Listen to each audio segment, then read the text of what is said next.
Hi, good evening. Hi, Fiona. I've just punched you in. I think people are coming on live. How are you? Hi there, Louisa. I'm great. Good, Good to see good. you. Yeah, you too. Just give it a couple of minutes for people to come on. Sure. And yeah, I can see if there's anybody there that they could even just put a comment in just to make sure that I can see them coming up. That would be great.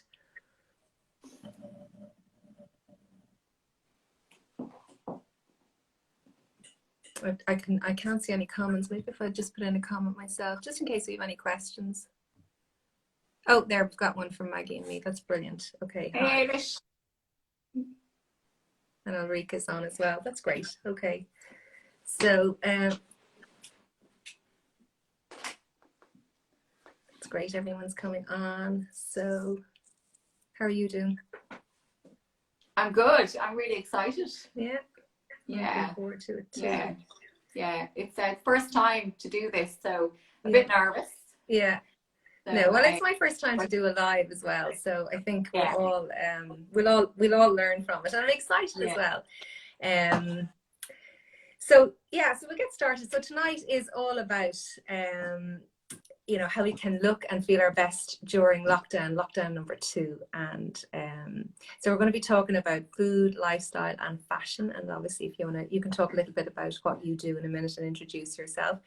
But for anyone who may not know me, who may be new to my page, my name is Louisa Cooling and I am a nutrition and lifestyle coach. So I work with busy people in their 40s and 50s who want to improve their health by making small changes to diet and lifestyle so that they can manage their stress and feel energized and get to a weight that they feel happy with.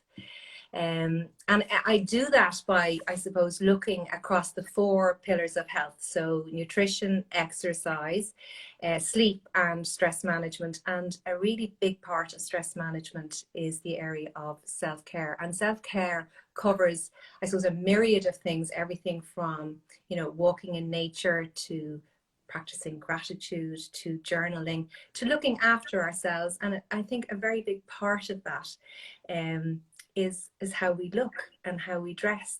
And that's why I'm delighted that Fiona is here this evening, because we're going to get some tips from Fiona on how to look our best and how to dress for what is lockdown for the next few weeks.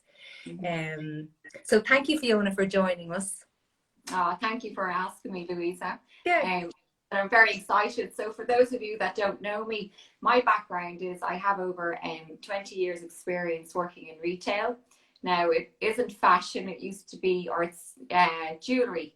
So which I always, I still really, really enjoy and I really love. And I also worked in recruitment for a number of years. So I suppose I've always loved fashion. I've always had a really passionate interest in fashion. And I decided there a while back to do something about that. So I have done formal training in personal styling.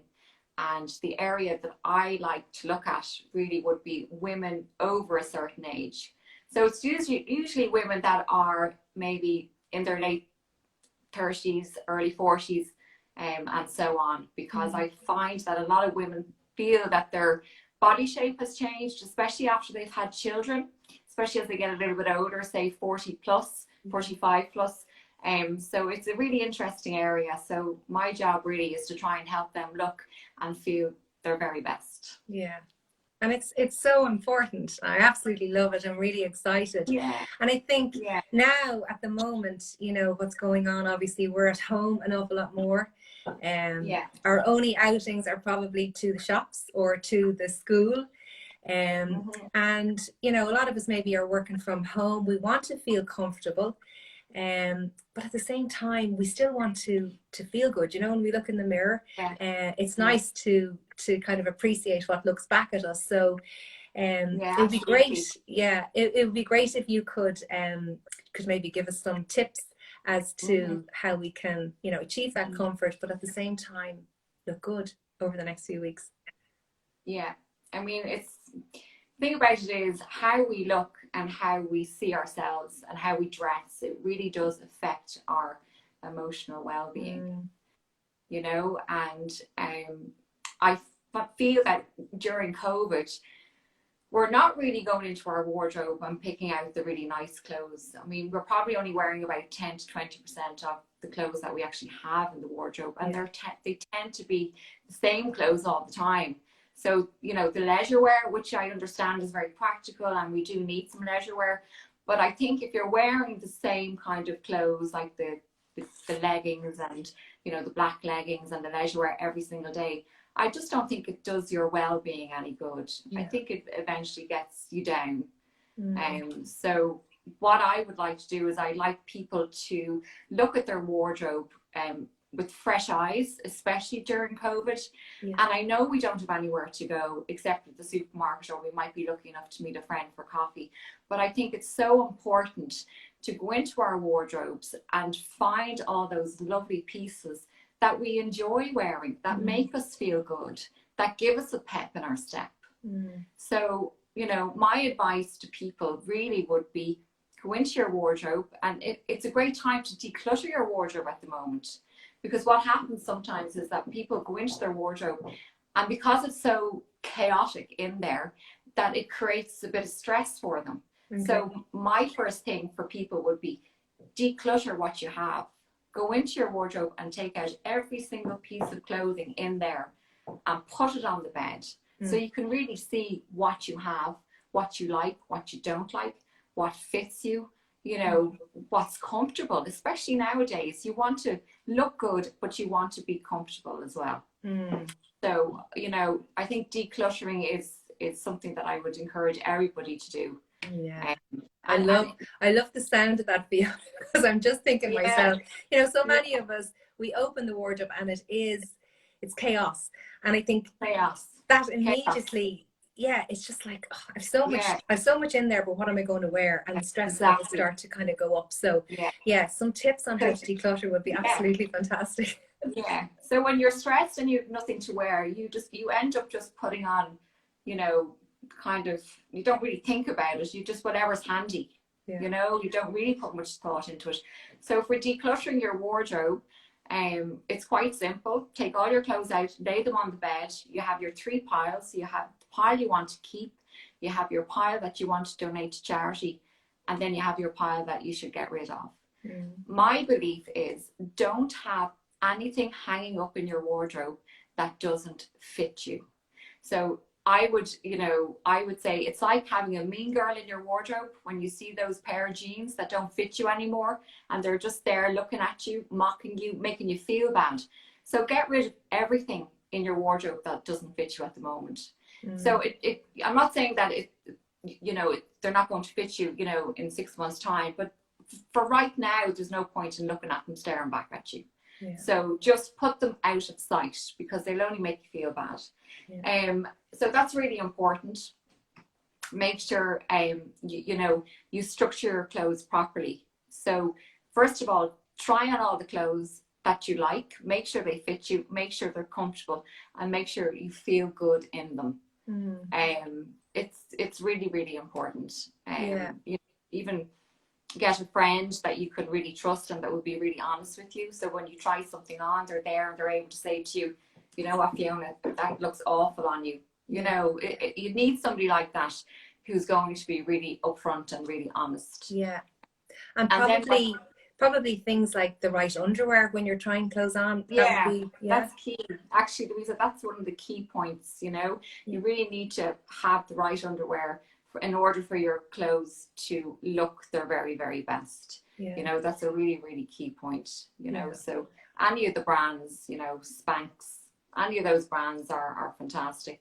And you just feel better, and they just give you a better shape. You know, they really do. And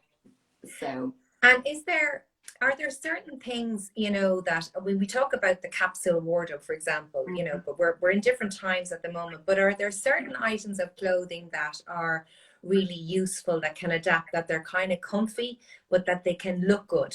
And what might they be? I mean, there is an awful lot of leisure wear out there at the moment in different colors. It's not always black, or it's not always gray, because I have to point out that if you're wearing black all the time, or if you're wearing gray all the time, you actually will be less productive in your day. Because black tends not to suit that many people, especially as you age.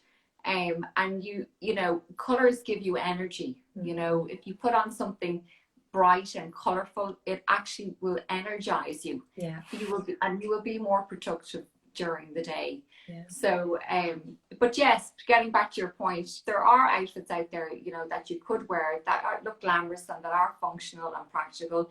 A big style at the moment is the mum jeans. You know, these are the kind of the very straight, they're kind of a baggy leg. They're very, very kind of casual. But if you just throw over a nice sweatshirt over those, you know, they are very, very, very comfortable, and they're very stylish as well. Yeah.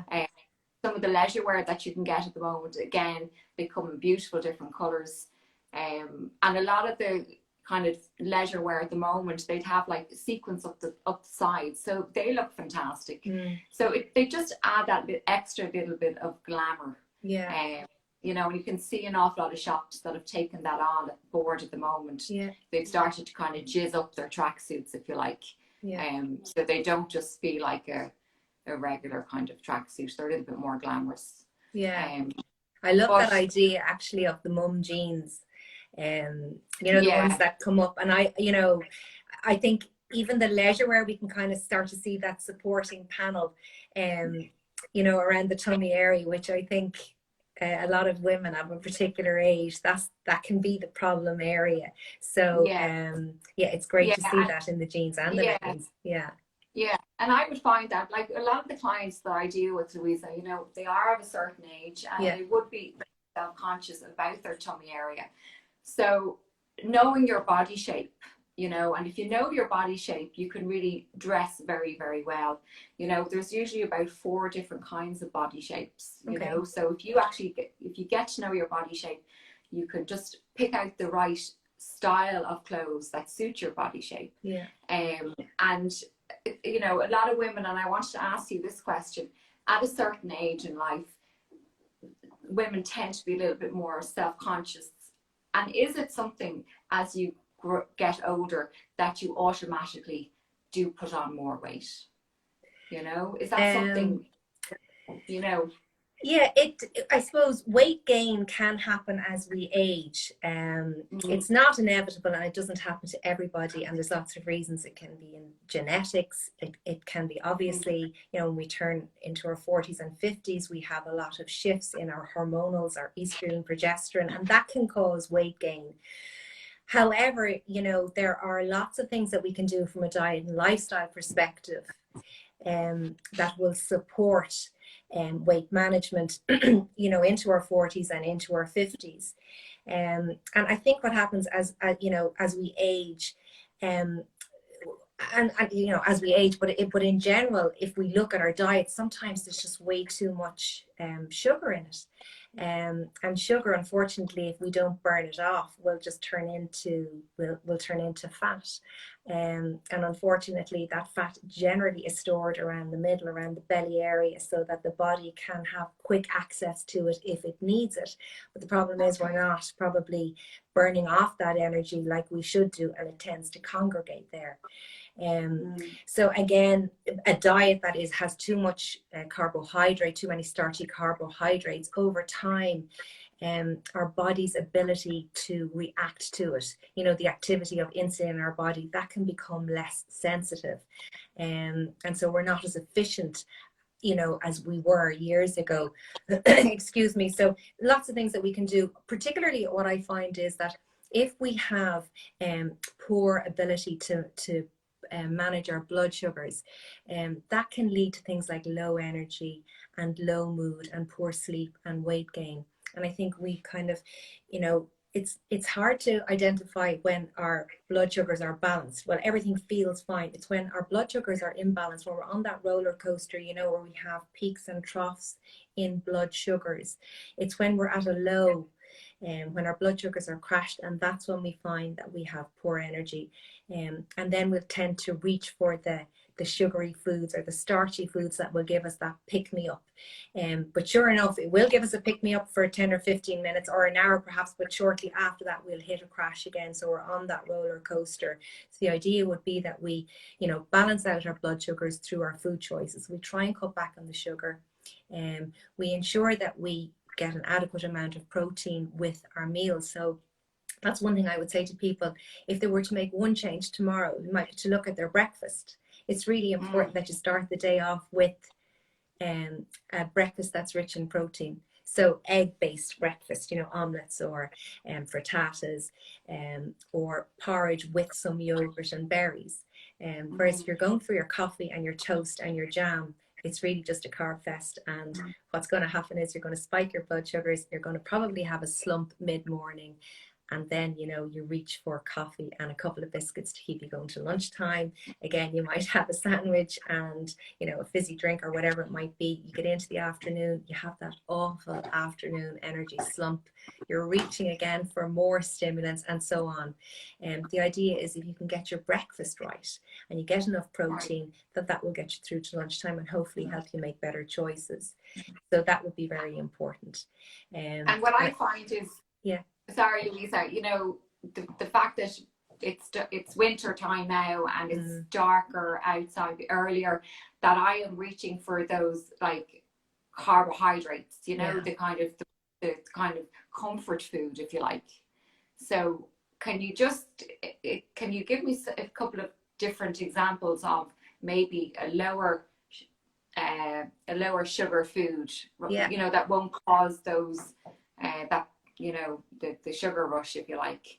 So, well, the first thing I would say is, when you can, if you're having your pastas and your rice, go for the brown option. Go for brown pasta, go for brown. They will have a lower, what we call glycemic load. So the glycemic load measures how quickly the carbohydrate is broken down into sugar and how quickly or how slowly it will hit our blood. Now, what you could do is cut back on your portions, but also bulk out things like spaghetti with courgette. So that's simply a courgette that has been spiralized, and that's a great way to bulk out your spaghetti bolognese. Or cauliflower rice is fantastic as well with a curry on its own, or you can use it just to bulk out your brown rice as well. So, they're nice things that you can do. Swaps, for example, some sweet potato instead of white potato. That's a good thing. But bear in mind as well that, the healthy plate, as I mentioned, you've got half of it is vegetables, a quarter of it is protein, and a quarter of it is your starchy carbohydrates. So again, if you're getting, a nice bit of protein, you have lots of fiber coming through in your vegetables, which is going to fill you up. You have only a quarter of your plate carbohydrates, starchy carbohydrates. And then, if you start to squeeze down and reduce that portion, that quarter of the plate that has carbohydrates, you can add in some more healthy fats, the likes of avocado and olive oil, nuts and seeds. They're really great at supporting your blood sugars and also for filling you up. And of course, the healthy fats are so important for our cell health and for brain health and for that as well. So, I think you're benefiting yourself in more than one way. So, there are lots of things. And again, breakfast, things like chia pudding, and anything that would include flax seeds as well. They are healthy fats. They're high in fiber, and they're very supportive of cell health. So again, it's just trying to kind of introduce different types of foods, or as you say, easy swaps, that will still fill us up. We'll feel satiated, but they won't upset our blood sugar balance quite like. You mentioned courgettes, a spiralizer, which I don't have one. Okay. So is there anything else I could use? Yeah, I mean, you can just chop them up, or you could grate them. Some of the shops have actually pre-spiralized courgettes that you can buy, and they're ready to go. And obviously, it's better if you can buy the vegetable in its whole form and prepare it at home. But still, if you can't and you want to buy it, it's better than a big bowl of pasta. Okay. So, you know, you just do the best with what you have. And, you know, all these small changes, any small improvements that you make will benefit your health and your feelings of well-being. And, you know, again, cutting back even a little bit on sugar, that's really good for improving your overall mood, and you know, what you eat and your digestion, and you know, how healthy your gut is, has a direct relationship with your brain and your mood. So any change that you can make to positively impact on that is really going to benefit you. Yeah, that's really interesting. Yeah. You know, I think as well, you know, the way you dress as well, obviously it's going to make you feel well about yourself and make you feel good about yourself. And that's why I feel that knowing your body shape is so important. Yeah. You know, because it doesn't matter, you know, what size you are, you can always really look really well in what you, and the secret really is to, you know, is to find out what kind of clothes suit your body shape. Yeah. So as I said before, you know, a lot of my clients would have issues around their midsection, you know, so the kind of clothes that you could wear to kind of disguise this would be determined by the kind of fabrics that you wear. You know, it's much better to go for a drape that fall against your curves rather than a very structured top. You know, it's much better to go for layers as well. You know, layers have a great impact because what they do is they elongate the body and they draw the eye down. So it's little things like that, you know. So so typically what would be a good outfit if you were to give an example of what a person might wear to bring in that layering kind of concept? What would it be? Yeah, so say you're trying to disguise your tummy area. Go for a draped top, okay? And you want it, the length to be just above where your thigh starts, actually. You know, a top that just goes the top of the thigh. And then you could put, you know, a nice jacket over that, a slightly longer blazer. You know, you don't want a blazer that's just going to stop right on your hip bone. It needs to be slightly longer. So, or even like a slim, long line cardigan. That always looks much better than something that's kind of just below the hip, you know, because again, it just draws the eye down. So that's the idea of what I mean by a layering effect. On the body. And the other thing as well is statement jewelry, you know, like if you have a beautiful statement piece of jewelry up here near your collarbone, you know, it does draw the eye up. So it does take away, you know, it's not, your eye is not drawn to your midsection. And also the pattern, you know, you have a lovely busy pattern on the top. Your eye is kind of drawn all over. It's not just drawn to one part. You know. So, and what do you think of the whole thing of hoodies, jackets over hoodies? Do you think that concept works? I do. I mean, I think it looks quite trendy. Yeah. You know, I think it can look, you know, and I've seen a few people wearing it, and I do think it does look very trendy. Yeah. So, but I think it's all about confidence and how you carry something off as well. Yeah. You have to feel good in what you're wearing. Yeah. You have to be confident in what you're wearing. And there's people talk about color analysis and what looks good and what colors you are. But to be honest with you, if I said to you, Louisa, your color is yellow, you look amazing in yellow, and you don't like yellow, there's no point in me trying to get you to put yellow on. Yeah. So you know, so it's about feeling comfortable and feeling good in the colors, you know. Yeah. And how do we work out? Because that is something that, you know, I agree with. But is there certain colors that suit different types? Now I know you can't speak to the masses of so many different types of people, but is there generally, you know, a rule of thumb for colors and what suits, and how might a person work out what their color is and what colors suit them? You know, this is very tricky.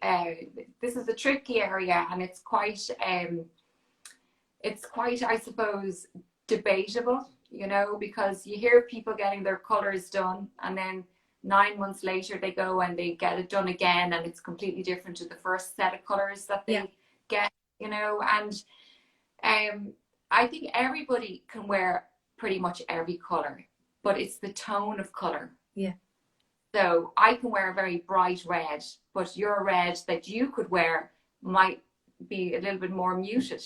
Okay. You know, and a lot of the time it really is just about picking up the colors as they are and putting them up to your face. Because what color should do is color should brighten up your face. That's why I spoke about black earlier. Black doesn't really suit very many people, because what black actually does is it will emphasize the lines on your face, and it will also create shadows on your face.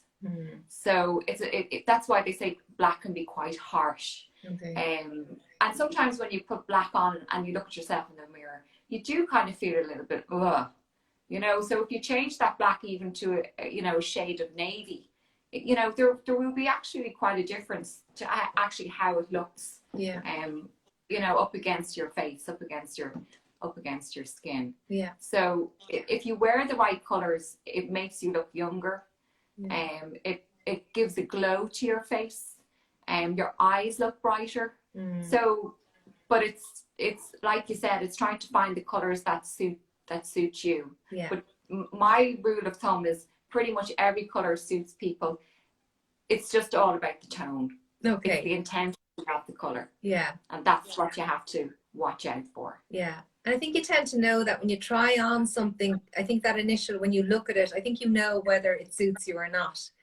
In general, you can do.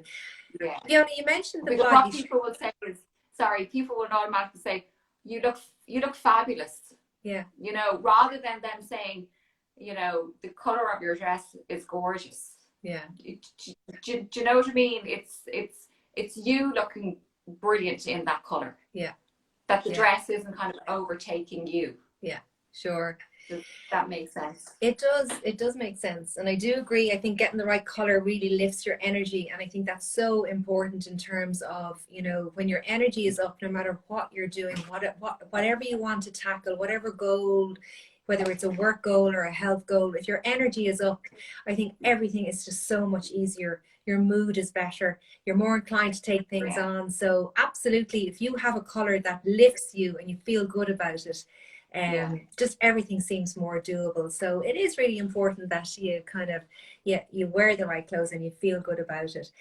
You mentioned something about body shapes, and I know there's, you know, lots of different body shapes, but is there a general 2 or 3 categories that people fall into? So there's what's called the pear, there's the apple, there's the hourglass, and there's the rectangular shape. Okay. So generally these are the 4 categories that people will fall into. But we don't really have time tonight to go through every single one of them. But if people look on my Instagram feed, I have described in detail. If they're interested in, you know, I will talk through exactly the different kinds of body shapes. And the other thing about color is, Louisa, as you age as well, your skin tone changes and the color of your hair changes. So colors that might have looked amazing on you like 15 years ago might not necessarily be the same colors that will look good on you today. Yeah, very true, because that's even, we find that our skin tones change, so we need to change the color of our foundation, or you know, and then as our skin changes, you know, the color of our hair, maybe for any of us that are dyeing it. We need to look at that and see that the dark colors that suited us, you know, a few years ago maybe don't suit us now. So of course you're right, you just need to kind of continuously change and adapt as you move on. So it's all, it is all very interesting. So what would your advice be to people now going forward for the next, you know, 3 or 4 weeks? You know, like what should they be doing to keep themselves well? I suppose it's just so difficult. Everyone is different. I think there's a few basic things that people can do. I would say, right, what's really important is drinking water. Now, I know it sounds quite basic, and it is, but if you are in any way dehydrated, your energy levels are really poor. So if you were to do nothing else for the next week or two, but make sure that you're getting in 1.5 to 2 liters of water, that in itself is going to have a huge benefit in terms of how you're feeling. Water in terms of, it's detoxifying, it gives us great skin, and it supports our digestion, keeps everything moving. And when that's happening, we automatically feel great. So that's one thing that I would say to you.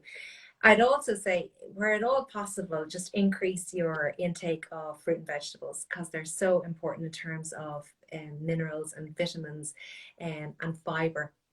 And they are really, really supportive of good health. So I would definitely encourage people to do that.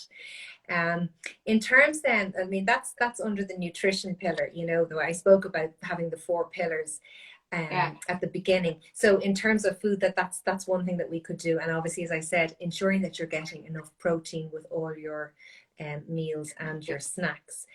The other area then, in terms of your exercise, obviously movement is really, really important, but the right type of exercise and the right type of movement is critical, because we spoke about maybe a little bit of weight gain as we age. And when that happens, people can maybe take on too much of the wrong type of exercise, the kind of the heavy duty stuff that's like punishing because we want to try and get rid of the weight. But if we do the wrong type of exercise and it's too grueling, it can actually create more stress in our body. And when we are stressed, we hang on to our weight because of what goes on in the body, because of the hormonal response. So it's important to look at our exercise regime and, maybe introduce some other forms of more low impact, such as yoga and Pilates. And then if you're not moving at all, perhaps look at and see, can you introduce even a gentle walk for 20 or 30 minutes every day? Start small. If it's not 30 minutes, see, can you get 15 or 20 minutes in, either in the morning or at lunchtime? Walking is so beneficial in terms of heart health, but also for bone health, which is really important as we age. So again, just look at the exercise and see what you can do. In terms of sleep then, sleep is probably one of the most underrated pillars of health, and it's free. It's something that we can all do. To have good sleep really sets you up for the day. And I think, when you wake up and you haven't had a good night's sleep, your energy is really, really low, and kind of your food choices and your exercise goals are all impacted, and your stress levels, your mood, you react to things in a way that you wouldn't ordinarily react to, or the way you wouldn't, things will stress you out a lot more. So do whatever you can do to try and improve your sleep, whatever it might be. Cut back maybe on the caffeine, so if you're drinking coffee late in the afternoon, maybe cut back that one, have a herbal tea instead. And also look at your sugar intake. And big thing would be switch off the technology at least a half an hour before you go into bed, because that blue light that's emitted really doesn't help our deep quality sleep. And then stress, in terms of self-care, doing what you can do to manage your stress and build up your resilience to stress. And that again comes in that whole form of self-care. And it's really just taking time out, as we said earlier on, taking time out to look after yourself every day. So it's time just for you. It's that 5 or 10 minutes for yourself.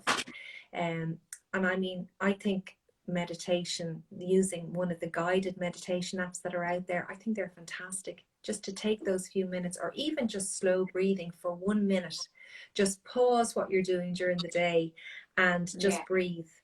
Box breathing. So that's kind of breathing in for 4, holding for 4, blowing out for 4, resting for 4, and starting again.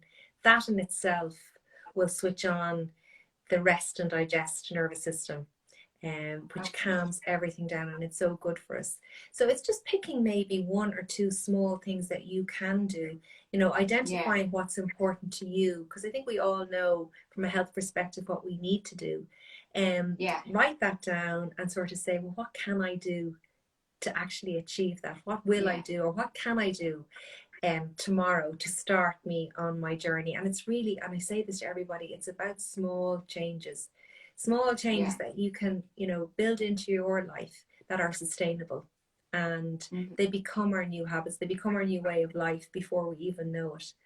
And that's how you improve your health over the long term. And I think it is so powerful that so much of what we do, like over 95% of our health outcomes are determined by our own diet and lifestyle choices. So we may have a genetic disposition to acquiring some disease, whether it's diabetes or cardiovascular or Alzheimer's, whatever it might be, but we can prevent or delay the onset of all of that just simply by making different and better food and lifestyle choices. So that's really empowering.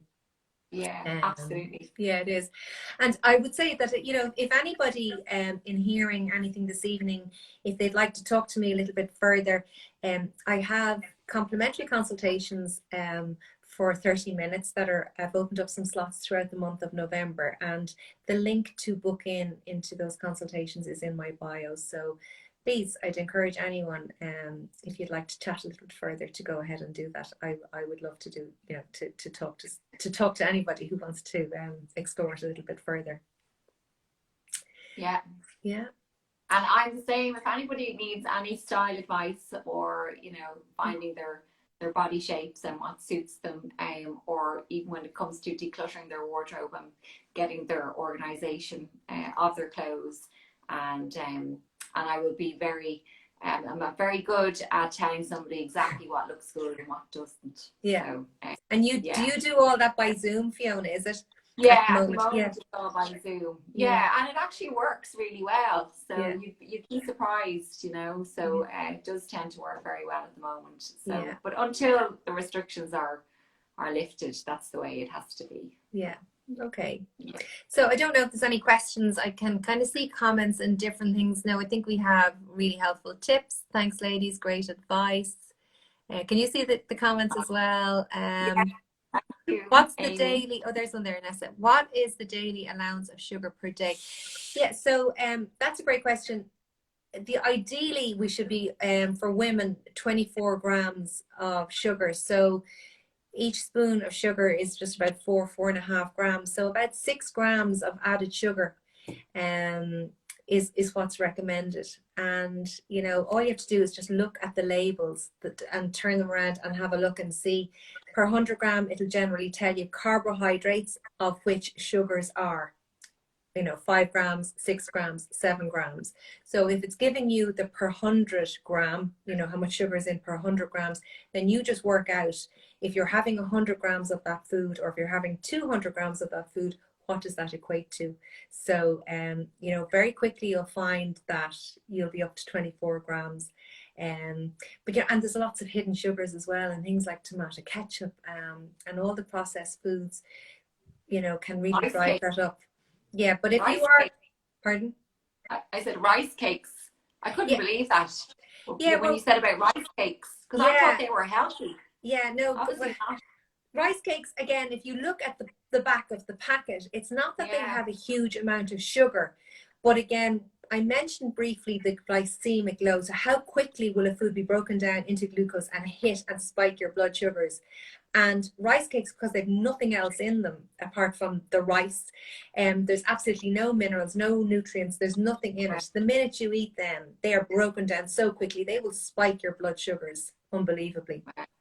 Amazing. So, I mean, if you are eating rice cakes, they're not the best thing, but if you were to add peanut butter onto them, which is your protein / fat, that will then slow down the release of that carbohydrate into your blood. But I mean, a really good swap for a rice cake would be an oat cake, which again, that's much better. Yeah. But even again, you could have a slice of an apple with nut butter as well, if that's, you know, if you're having your nut butter. But that's an interesting question. I'll just see if there's anything else. No, it's all thank you. Well done, Fiona. Well done. Oh, Emer Crowley, great nuggets. I thought you were talking chicken nuggets there for a second, Emer.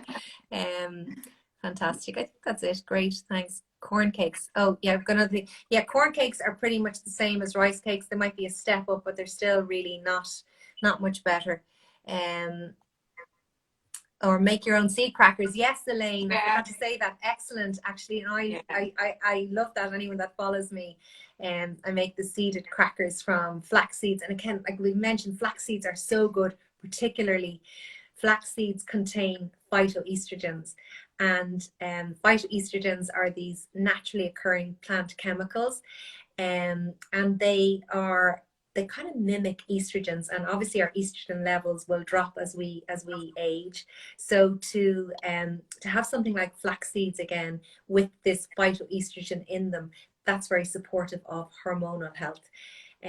Flax seeds are also very high in fiber, so they're very, very good for digestion, and they contain omega-3. So when they are crushed, you buy them in their whole form, but when you crush them, it releases the omega-3. So they're great for sprinkling over maybe your porridge in the morning or your yogurt as well.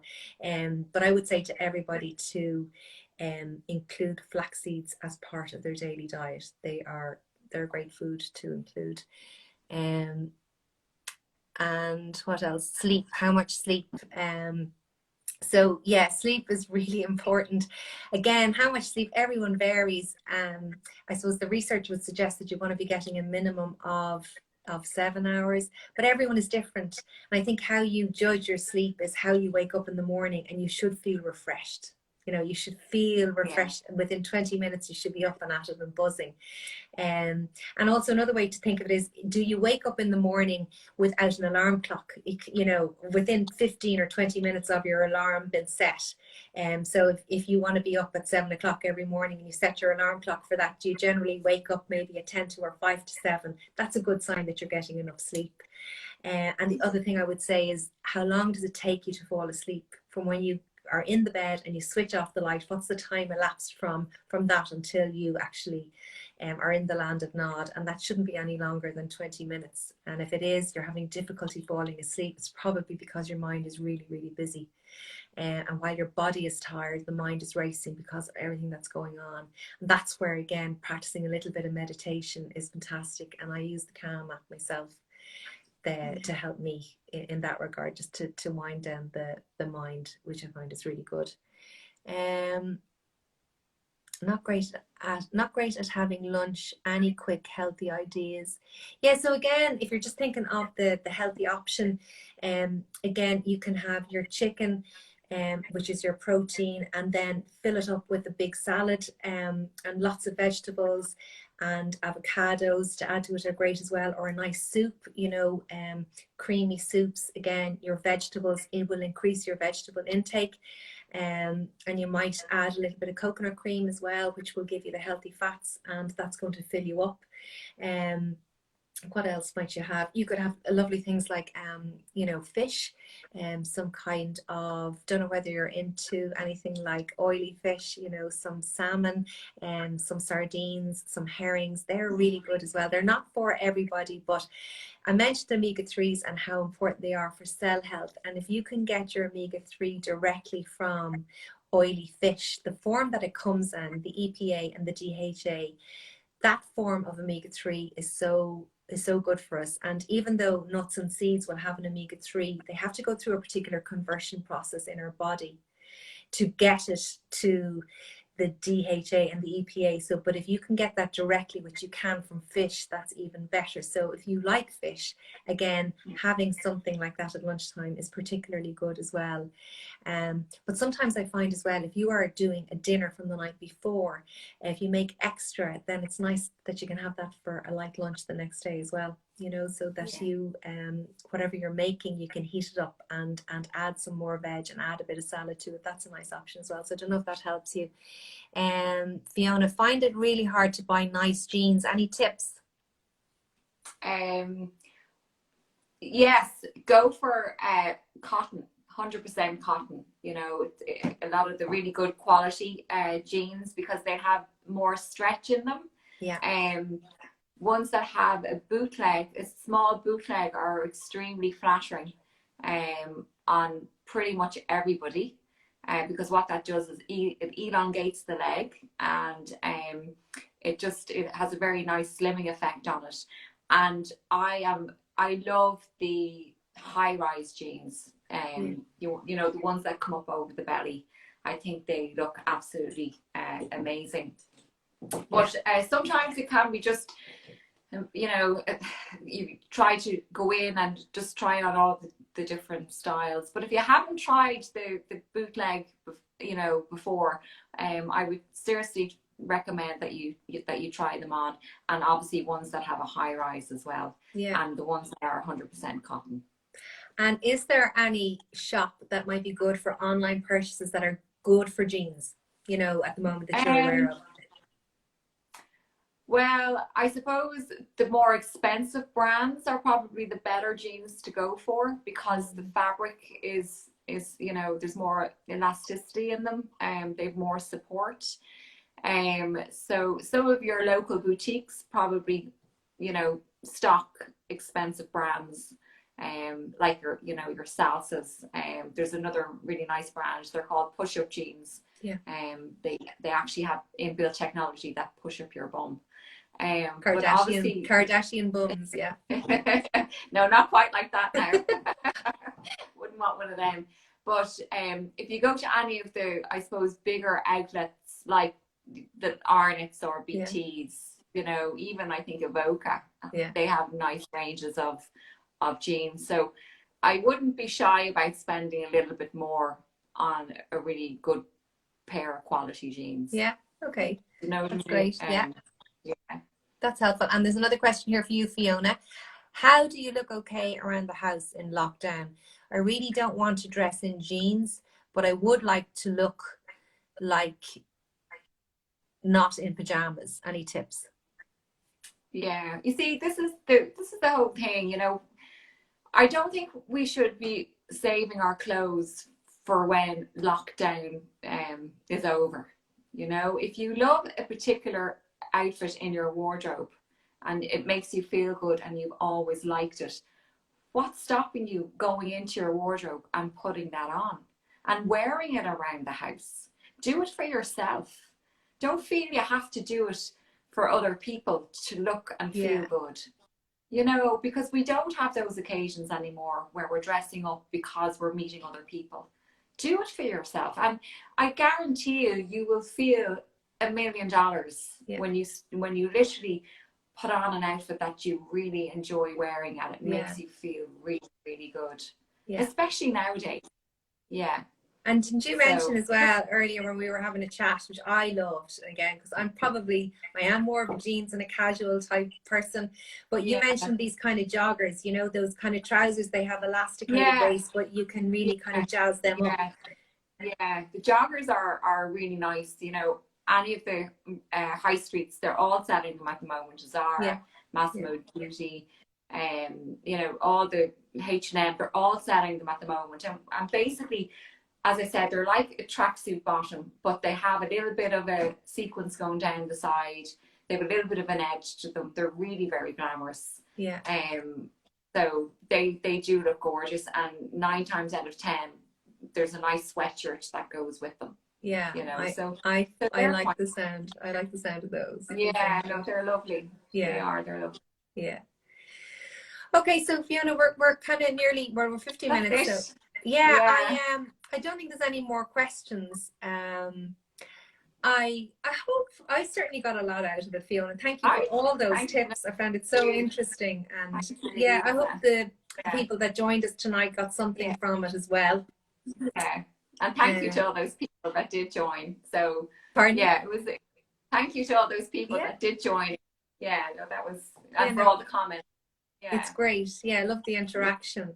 And so, if there's any other questions, obviously, related to either of what we covered, be delighted to take them by private message or whatever way you want to get in touch with us. So thank you, Nessa. And I think that's it. We'll sign off. Thanks, Elaine. There's lots of lovely comments coming in, so that's great. Okay, so I think that's it. We'll leave it at that. Night, everybody. Thanks, Lisa. Take care. Sleep well. Thanks a lot. Bye, Fiona. Bye, everybody. Bye.